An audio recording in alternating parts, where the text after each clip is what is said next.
Is Trey Murphy a star player? Because I think Trey Murphy is a star player. I'll tell you why in today's episode of Locked On Pelicans, plus some Zion talk after a win. Let's go.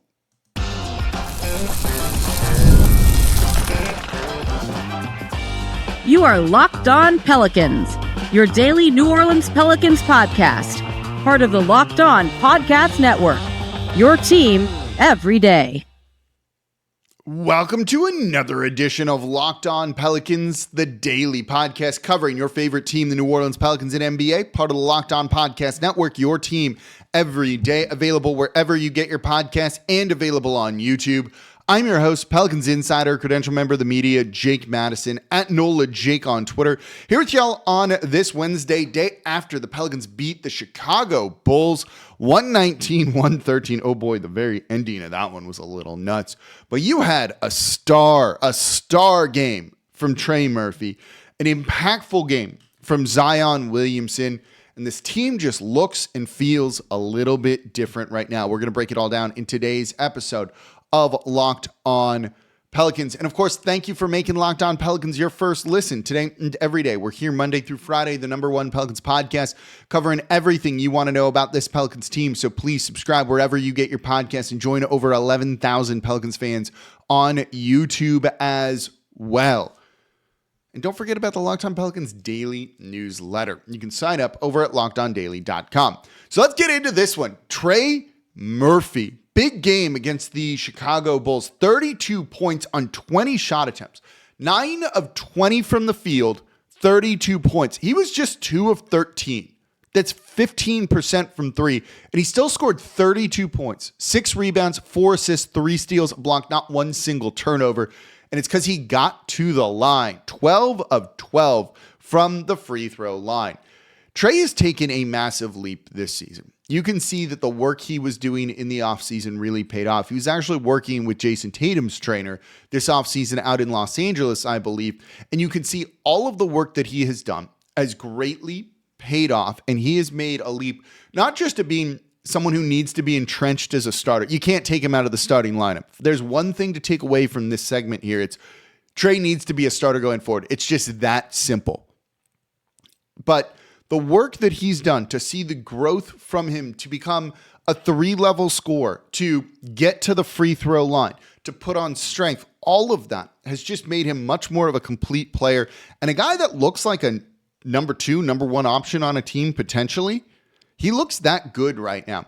You saw in this game that the Chicago Bulls were not going to really let him shoot easy threes, and even when he did, he was just misfiring in this game, and that happens. But he found a way to impact the game in other ways. The shot wasn't falling. Okay, I'm going to attack closeouts. I'm going to drive. I'm going to try and finish at the rim. You saw him get a couple of dunks. You saw a couple layups in there. There's growth in him just in that regard. We knew he can dunk. We knew he could shoot. But the layup package wasn't necessarily there. He wasn't finishing through contact well. When a body got in his way, he would kind of fall apart a little bit last season. But he clearly put on more muscle, more strength this offseason. And now when he drives to the rim and there's contact there, he can finish through that for the and one and just get to the free throw line in general.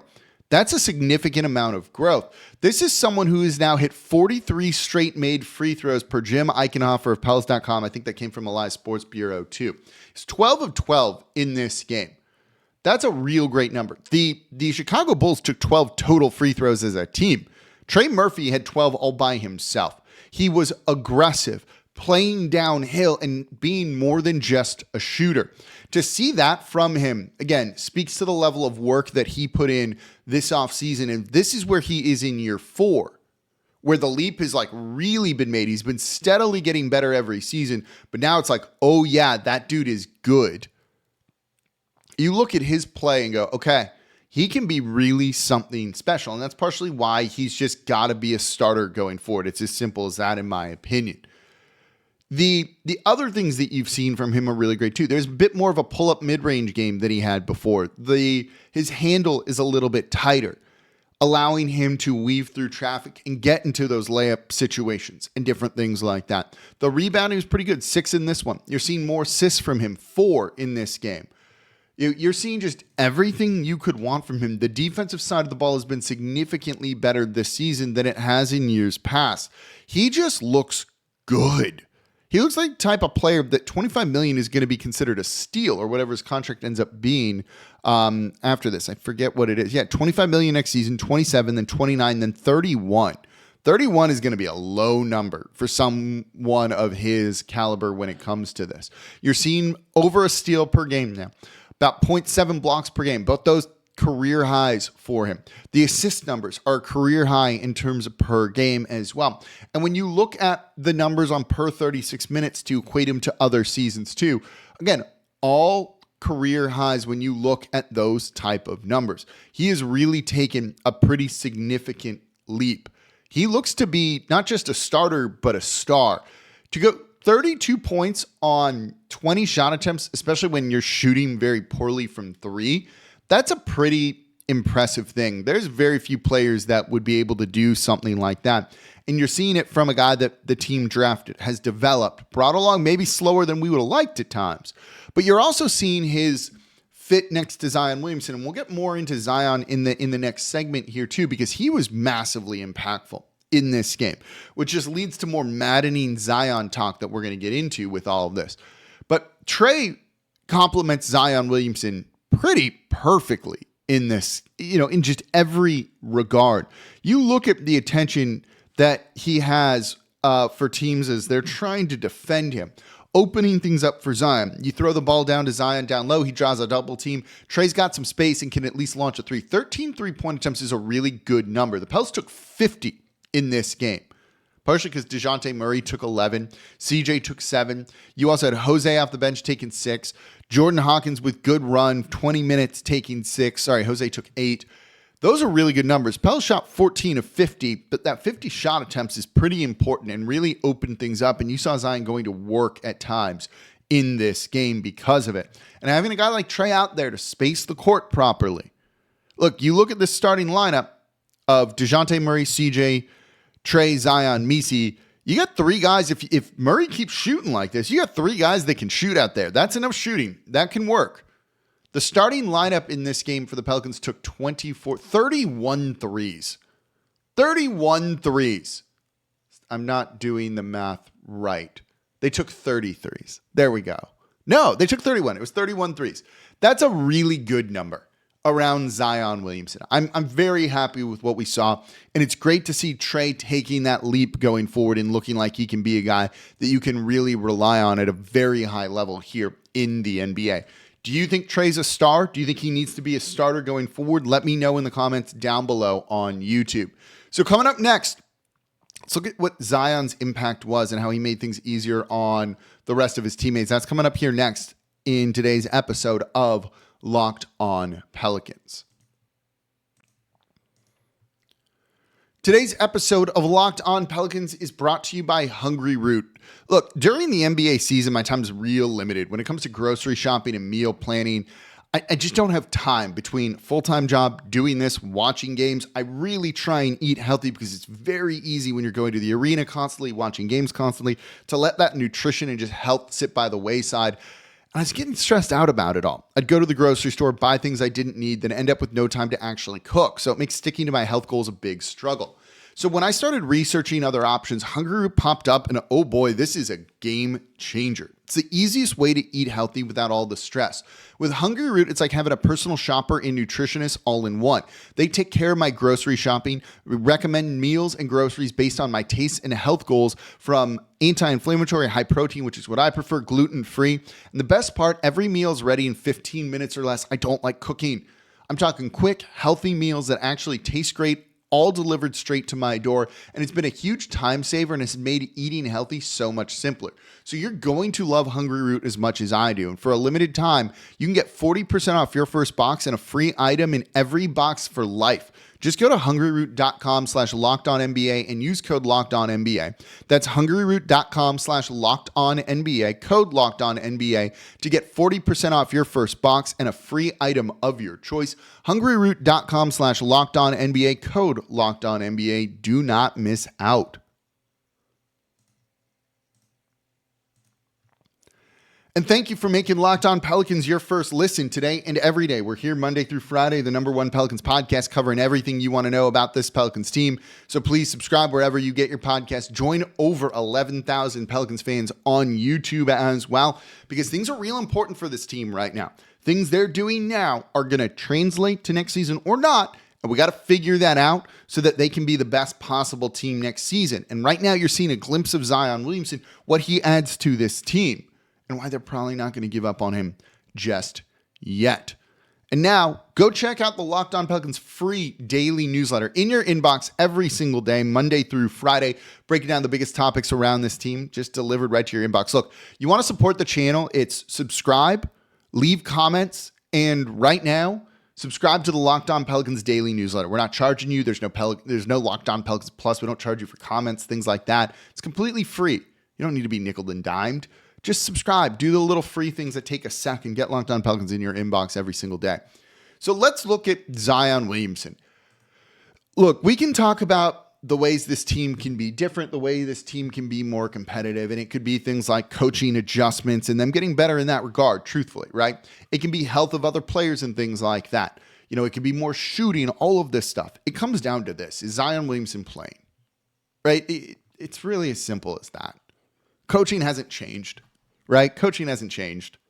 But when Zion Williamson plays, they look like a dramatically different team. A close loss to the Minnesota Timberwolves. A 1-point loss on a game they should have won against the Boston Celtics. And then this game where they won. And they were up double digits late before nearly collapsing. More on that in a minute. And it has to do with Zion Williamson being out there. One of the things that we are going to be looking at is this starting lineup of DeJounte Murray, C.J., Misi, Zion, Trey Murphy. They weren't great in this game, and I'll explain why in the next segment. They were a -3 in about 8 minutes of action, had a negative 10.4 net rating. There's one area where they really struggled. It was defense. The offensive rating, though, was good. 142.9 is a phenomenal offensive rating. That would be by far the best in the league. So there's some things working there. And it has to do with Zion Williamson. Look at how much better a guy like DeJounte Murray looks in this game. Look past the 4 of 14 from the field. Look at the 4 of 11 shooting from 3. When the attempts are up, the makes are coming along, and you're seeing him do it in a variety of different ways. One, fewer off the dribble threes and more catch and shoot situations. Those are easier shots, but you're also seeing that lead to more confidence for him. Once he makes a couple of catch and shoot shots, he starts feeling it and is willing to take those pull-up threes again, and he starts making those. 4 of 11 is 36.4% from deep. That's not a bad number. It's not a great number, but it's not a bad number. That's because of Zion Williamson. Zion, the starters here were all negative other than Zion and Trey. Trey was a 0, neutral. Zion was a +7 in 24 minutes of action. He was 10 of 14 from the field. That's 71.4%. He finished with 21 points, 7 rebounds, 9 assists, and one block, and almost had a steal in this game too. Those numbers are very good. 21 points on 14 shot attempts is really good. When I look at, there's a reason why I often say the shot attempts versus like your shooting percentage. 21 on 14 shot attempts is great. 32 on 20 is even better in terms of Trey. You look at points per shot attempt is a stat I really like. 1.2 points per shot attempt is really, really good. That's a very, very good number here, right? Zion had 1.5. That's even better. We have games where Zion gets, 2 or above. Trey was 1.6 in this game.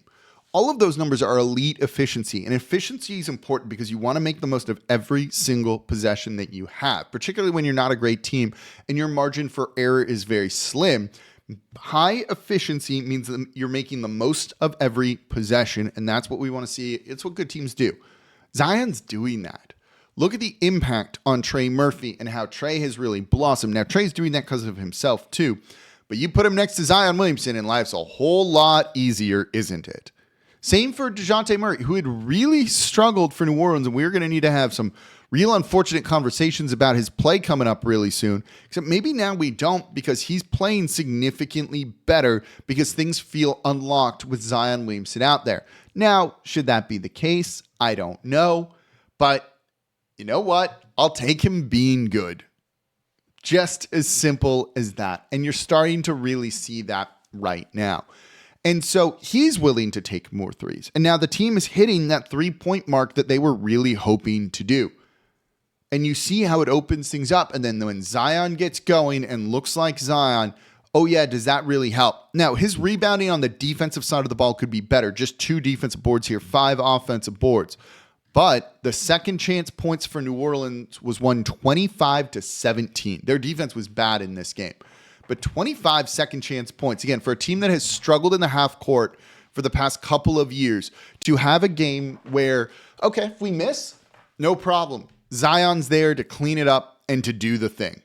And that's a really important thing. That goes to making the most out of your possessions. Not having empty possessions is going to help you win games, and a way for New Orleans to really stay into some of these games when you have an off shooting night from C.J. McCollum, who's 3 of 13 in this one for just 8 points. That's a really great situation to be in. So the way Zion impacts the game is exactly in the way that you want him to. And look, this is why, as frustrating as he is, and he's an insanely frustrating player, right? Like an insanely frustrating player. Can you give up on him just yet when he impacts the game like this? Look, it's the Chicago Bulls. They're not an elite team. But you saw the way he impacted the game against the Boston Celtics, even when he wasn't scoring, and the way he opened things up for his teammates. You've got to look past the box score in some of these. You know, this game against a Chicago Bulls team who was 18-21, so near 500 coming in, that's a really good win. To be up double digits like you were late in the game, even if they almost blew it. And again, more on that in a minute. They were up 16 late in this one. That's the Zion impact. This wouldn't have happened otherwise. Zion's impact when he's out there on the court is just through the roof. You know, you look at the net rating of that lineup that we've been talking about, that starting lineup right here of DeJounte Murray, C.J. McCollum, Trey Murphy, Zion Williamson, Yves Missi. It's played about 27 possessions, very limited here, without garbage time factored in. And I'm not sure if this actually has this game in it either. It's got a net rating of plus 30 right now. I'm rounding up. It's 29.8. So plus 30. That's a phenomenal number. The defense is good. The offense is through the roof right now. They're not turning the ball over at all, really. They're getting to the free throw line at an insanely high rate, a rate that would lead the league. There's some really good things there. And when you look at it, the numbers kind of make them out to be a pretty elite unit, an elite team, especially if you're getting this version of Trey Murphy. That's why, for as much as Zion might frustrate you, frustrates me, among other things, right? Has those distractions, can't stay healthy. You know, when he's on the court, I don't know if you can give up on him just yet. Now, he's got to be on the court, and he's not doing himself any favors when it comes to that, right? With the immaturity and the lack of professionalism and all of that. But the impact is undeniable. And this is the type of game that just makes you want to pull your hair out, right? Like, it's a blessing and a curse to have this exact player on the team that shows you what you're capable of, but is never reaching his full potential. I just don't think a front office is going to give up on him. I don't think his trade value's there either, but you see the impact right now. You can feel it just watching the game. It's really tough to try and kind of thread that needle, but this is why I've long said I'd be willing to, if I were in charge, if I were running the team, I would go down with the Zion Williamson ship trying to make it work, because you don't just find players that kind of impact the game like that, all the time and very easily. So that's something that's worth keeping in mind here when it comes to some of the future planning. The early returns on Zion being back and without Ingram look very good so far. But he's got to do it. And he can't be late to things. He can't be suspended. And we'll see. Yeah, we just gotta wait. All right, coming up next, let's look at the defense struggling. I talked about the starters being not great. There's a reason for that. We'll look at that coming up here next in today's episode of Locked On Pelicans. Also talk a little Jose Alvarado too, because he was awesome in this game. All right, today's episode of Locked On Pelicans brought to you by WayFair. This is a site that I have used a whole lot, especially recently. After the holiday hustle, there's nothing like giving your home a little TLC. I always find that decluttering and refreshing my space helps me get back into a routine, but can also really just like help you with creativity and adding the right pieces into your home, into your office, whatever you're doing. Something about the energy that stuff really can bring can be really transformative for you. So whether you're tidying up, cleaning out, or just want to give your space a new look to start the year, WayFair has everything you need all within your budget. I love how easy it is to search for different pieces, whether it's color, style, size, dimensions, all of that. WayFair makes it easy to navigate, and you can find everything you need in no time. I've used it for artwork. I have a great Jordan shoe print that's up on one of the walls in here.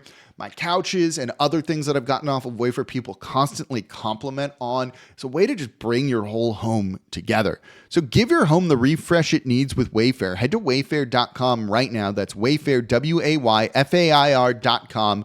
WayFair, every style, every home. And thank you for making Locked On Pelicans your first listen today and every day. We're here Monday through Friday, the #1 Pelicans podcast, covering everything you want to know about this Pelicans team. So please subscribe wherever you get your podcasts. Join over 11,000 Pelicans fans on YouTube as well. And become an everydayer. That means you listen Monday through Friday to Locked On Pelicans. And now for your second listen today, Locked On Saints. Ross Jackson of Locked On Saints making sense of everything black and gold, the coaching search, what Mickey Loomis said the other day, which wasn't a whole lot. He's dissecting it all, trying to read between the lines, figuring out who the next head coach is going to be. He's got some update on all of those rumors over at the Locked On Saints podcast. Make them your second listen today. Part of the Locked On Podcast Network, your team every day. So let's wrap up talking about the Pelicans' win over the Chicago Bulls. They were up 16 late in this game, and they won by 6. And it was a freaking adventure to close this game out. They looked like they wanted to try and lose, which maybe they were trying to for the draft pick. Players weren't, coaches weren't, but wouldn't have been the worst loss. But winning's fun too. In a season where you don't get many appreciate these kind of moments and just, yeah, let's smile. You could hear the upbeat energy here in my voice on Locked On Pelicans. We do not complain about wins here until there's too many, but they ain't there yet. Their defense is still very much struggling. And in this game, the defense was really bad. And you saw it with struggling to get stops down the stretch. Turnovers down the stretch really hurt them too. And again, turnovers and defense are very connected. Offense and defense are very connected. They are not separate things. When you have 2 consecutive turnovers in your own backcourt, and all of a sudden it leads to easy points for the Chicago Bulls, your defense is bad, but your offense is doing that too. They need to clean that stuff up tremendously. They were pretty good about turnovers here, just 10 on the night. And then late in the fourth, you saw a couple of them and you're like, oh boy, here we go again. But overall on the night, the Pelicans had a defensive rating of 110.8, but it was the starters who really struggled in this one with their defensive rating. That starting unit that I was talking about in this game, let me pull it up here, had a defensive rating of 153.3. That's a rough number. That's a real bad number. So while their offensive rating of 142.9 is phenomenal, they're not getting stops on that side of the ball. Part of that is the offensive rebounding for opponents. When you look at lineups with Zion Williamson in there right now, this whole season for New Orleans was not a ton, right? They're giving up tons of offensive boards. Opponents have a 35.5 offensive rebounding rate. By contrast, with Zion on the court, the Pelicans have an offensive rebounding rate of 32.9. So opponents are actually out offensive rebounding the Pelicans when Zion's on the court. That would go a long way towards stopping things. They're doing everything else right other than those second chance opportunities. And that's really what's killing them here, is teams getting tons of points on putbacks and all of those type of situations on offensive rebounds. If they can figure that out, this team can be in a really good position, I think, to try and win a whole bunch of games. And you look at them and be like, oh yeah, they're a good team. You know, can that lineup rebound effectively? I'm not exactly sure. that lineup of DeJounte Murray, C.J. McCollum, Trey Murphy, Zion Williamson, Eve Misi. The lineup we want to see is giving up an offensive rebounding rate, 50%. 50%. Every other miss, opponents are grabbing and getting a second chance opportunity on. They can fix that. This team can be very elite with that starting lineup, but they need to kind of get that under control. That would go a long way towards cleaning up the defensive issues, as would not turning the ball over sometimes. That lineup has a very elite turnover percentage. They're turning the ball over on under 8% of possessions, which is a really great number. That'd lead the league by far. But the times they're doing it, like when it rears its ugly head, is pretty rough, and you're seeing that. They've got to get together on that defensive side of the ball. Maybe that means you take out CJ, get her back. How does that change it? Is there enough shooting? The offense being so through the roof makes you feel like maybe it could be. So that's worth looking. CJ had an off shooting night too in this game, and they still had a really good offensive rating. Maybe that's something that you look at when Herb Jones comes back, but Trey Murphy's got to stay in there, as we talked about in the first segment here. Also in this game, Jose Alvarado with the outsized impact, basically as always, right? Jose is someone we love here. 4 of 8 from 3 on the night, 12 points. Simple as that. 3 rebounds, 3 assists, a steal, plus 19 off the bench in a 6-point win. He was great. You just see the energy that he brings. There's no point to this other than just telling you. It's just Jose Alvarado appreciation right now. And that's kind of what you're seeing from him. He makes an impact. Defensively makes an impact when he's on the court in any capacity. They just seem to be better. And getting all that space playing alongside Zion Williamson was really fun to see. Good win. I enjoyed this one. I hope you did too. Don't worry about the draft pick and all that. They're still going to lose plenty of games. But you can start to see a glimpse of what we were hoping to see this season. And as long as they figure out what lineups work and can carry that into next season, even if you're still building around Zion, whether you want it or not, they can probably be a pretty good team again next year, because you're seeing snippets of it right now. Let me know what you thought about this game in the comments down below on YouTube. As always, I'm your host, Jake Madison, at NOLA Jake on Twitter. And I'll be back with y'all tomorrow, second night of a back-to-back, playing the Dallas Mavericks, who are getting smoked right now. They're down 91-67 when I'm recording this after 3 quarters to the Denver Nuggets. See what they look like tomorrow night here in New Orleans. I'll be at the game. I hope to see y'all there. We'll be back tomorrow with the Locked On Pelicans podcast, part of the Locked On Podcast Network, your team every day.